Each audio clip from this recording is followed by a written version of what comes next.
Food infection వల్ల ఒక family మొత్తంగా కూడా హాస్పిటలైజ్ అవ్వడం, అండ్ దట్టు బోనాల పండుగ రోజు దావత్లు అందరికీ కామనే.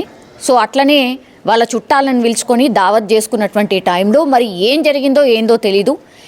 మనకున్నటువంటి ఇన్ఫర్మేషన్ ప్రకారం అయితే యాక్చువల్లీ వాళ్ళు ఒక చికెన్ అండ్ దాని తర్వాత బోటి కూర ఇవి రెండు తినడం వల్ల ఇప్పుడు ఒక పర్సన్ అయితే చనిపోయిండు. మిగతా 8 మంది ఎవరైతే ఉన్నారో ఆ 8 మంది కూడా ప్రస్తుతం హాస్పిటలైజ్ అయిన పరిస్థితి. యాక్చువల్లీ ఈ ఇంట్లో ఎవరైతే ఉండాలనో ఓనర్లు ఎవరైతే ఉన్నారో ఆ ఒక్క పర్సన్స్ కూడా లేరు ఇప్పుడు. వీళ్ళందరూ కూడా వాళ్ళ రిలేటివ్స్ ఈ ఇన్సిడెంట్ తెలిసిన తర్వాత వాళ్ళు వచ్చిండ్రు. వాళ్ళకు కూడా అసలు ఏం చేయాలనో అర్థమైతలేదు. వాళ్ళు కూడా పెద్ద కన్ఫ్యూజన్లో ఉన్నారు. మీరు ఏమవుతారమ్మా అంటే శ్రీనివాసరావుకి ఏమవుతారు? తమ్ముడవుతాడు. సొంతం చిన్నమ్మ కొడుకు తమ్ముడవుతాడు. ఏమైందమ్మా అసలు? పొడ్డు ఇన్ఫెక్షనే అని అంటున్నారమ్మా.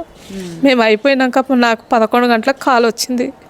అప్పుడే వెంటనే వచ్చాను. మాది మాబనార్ పక్కకు నవపేట, అక్కడ నుంచి వచ్చింది. అదే బోనాల పండగకి ఎవరిని పిలుచుకున్నారు? వాళ్ళ 2 కూతుర్లు, ఒక అల్లుడు వచ్చిండు. వాళ్ళు తినడం వల్ల సాయంత్రం మధ్యాహ్నము 3 పూటలు తినడం వల్లనే ఇన్ఫెక్షన్ అని అంటున్నారు. తాతయ్య బాగానే ఉన్నాడు. వాళ్ళ సీను వాళ్ళ భార్య బాగానే ఉంది. ఆమె నాన్ వెజ్ ముట్టుకోదు.